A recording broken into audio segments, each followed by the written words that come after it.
Hi everyone, so in this video what I want to talk about is the 3 main attachment styles, and I want to use Amy Winehouse as an example, and I'm going to be just focusing on her in particular because of her main relationship with Blake, and because I've watched the film recently and there was lots of things that came out of that. So although there are lots of attachment styles, because literally you can go through all of them: disorganized attachment, insecure attachment, fearful attachment, there's about 5 or 6, 5 to more. I'm just going to focus on the 3 main ones so that it makes it less complicated. So the 3 main ones are anxious attachment style, or it can also be known as insecure attachment, avoidant attachment style, and secure attachment style. They're the main categories. Everything else comes from out of that. So a securely attached person normally has had a lot of positivity in their childhood, meaning that they have seen positive relationships between their parents. They've been exposed to good conversations around relationships. They feel secure within themselves, so that would also be from good parenting. They've had a lot of stability. So a securely attached person as an adult in their relationships is very confident, good at communicating, feels good about themselves. And if the relationship ends, or if there's problems in the relationship, it's not the end of the world for that person. They will still experience, heartbreak, but it won't be detrimental to the point where that's it. Their life will be destroyed, or they'll think they can never trust again. They're normally able to reflect and then to move on into their next relationship. An anxious attachment style or an insecure attachment style is usually because that person has had a life where either their relationships have ended a lot of the time, or where they've had a childhood which has been a lot of upheaval. So maybe you have people that have been in foster care, or maybe people who've moved around a lot and they've never got a chance to kind of build relationships. Or it could be that they've lived with different members of the family, or even if their family members there's been a lot of domestic violence or divorce, or lots of separation. So someone with that type of anxious attachment style, the reason it's there, or insecure attachment, is because they don't have a good sense of what a healthy relationship looks like or feels like. They don't feel secure in relationships because, as I've said, there's not been that stability. Also in their main adult relationships, because they've not experienced it, but it's also what they want, they can then become quite an anxious person. So what that then means is whenever that person is away from them, or whenever there's an argument between them, or whenever they cannot have control over what's going on in that relationship, they become anxious. Now, this is a very difficult thing when you're in a relationship with someone to manage, because you can provide as much reassurance as you want, but that person never feels that it's enough, because they don't feel like they're enough. So if you're away from them for a certain period of time, they'll keep phoning you or texting you, and if you don't reply back, then it's the worst thing in the world. Why haven't you replied back? And then they feel bad about themselves. Oh, that means this person's cheating, that means this relationship's going to end. It's very highly anxious, and it's very the person can never feel at ease, but it's all coming from within them. It's not coming from anything what that person is doing. Sometimes that person is doing the wrong thing, but a securely attached person would then look at the evidence, and then they would make a decision. Okay, well, this is the evidence to support that this person's cheating, and this is what I'm going to do about it. Whereas an anxious attachment style will constantly be thinking the worst, but then they'll constantly be thinking bad things about themselves as well. So the third one, the avoidant, is someone who is usually in lots of different relationships, and the minute they get close to someone, they don't want the commitment. They struggle with the idea of a relationship working.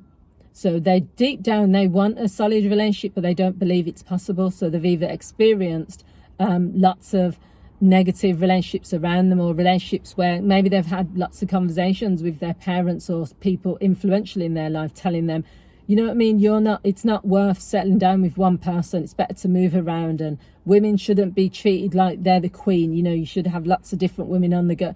It's like someone as in their mindset, settling down with one person is too much of a risk. So, and it's really, a lot of times it's what they want, but they don't feel it's possible, but also they don't believe that deep down, that it's just a complicated attachment style. So this person will constantly have lots of different relationships, but they will never settle down. But then they won't feel happy when they're not settled down, but then they can't commit. So it's just a cycle that keeps going round and round and round. So if we bring this to Amy Winehouse movie, and I'm just going to say a few examples, is that she was winning Grammy Awards. She was loved by all. She had lots of fans, but all in the midst of it all was Blake, this relationship with someone who was obviously addicted to drugs. She was also dealing with a drug addiction, alcohol addiction, the loss of her grandmother, the relationship between her mum and dad and being in the middle of that. And then on top of that, she's met someone who, to her, she's poured everything into that. She even said in some of the interviews, there's more to life than like my music. There's more to life. I want to get married and children. So she has hung her hat onto this person and put everything into it. But he is not consistent. So he probably started off as someone that was an avoidant attachment style because he was seeing another person when he met Amy. Then he was going back and forth to the two. So now you have a person who then marries her. So he's trying to be, yes, we're committed. But then the marriage was quite toxic. So then you've got two people who are going back and forth with each other, physical violence towards each other, verbal arguments, breaking them back and forth.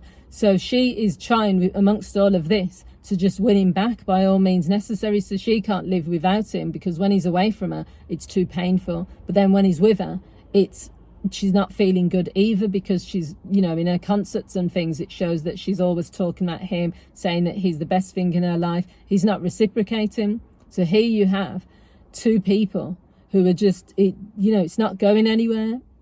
But then for her, the idea of not being with this person is too much, despite everything, that was the fans, the fact that she was selling out, concerts, that she was really, really loved, by everyone, that her music was like fantastic, her voice, everyone was saying all positive things, although she had obviously the addiction. We're not going to avoid that. But despite all of that, in the centre of it all, even she, after the Grammys, in the one scene in the film when it shows her, she's won a Grammy Award and everyone around is excited for her, but she's just on this bridge, just looking sad. And even in like all the situations where she's away from him, she can't focus on anything else. So an anxious attachment style ultimately can be detrimental because it can mean that unless that person is constantly giving you what you need and you are constantly with that person and you're constantly being filled by that person, fulfilled, you're not going to feel happy. And I think that's a really dangerous thing to be because you're giving that person a lot of power, but also that person, if they walk away or if they're not around, the impact it has on you. So the key things really is to try to work out what your attachment style is. And then also, if you're dating someone, try to identify what their attachment style is and see if this is going to be a match. You can't, two anxious attachment styles are just going to be toxic. If you've got an avoidant and then an anxious, then that's also not going to work. It's difficult to find two securely attached people to just be together, but that is what you're aiming for. But you can aim to become more securely attached, even if you start from avoidant or anxious.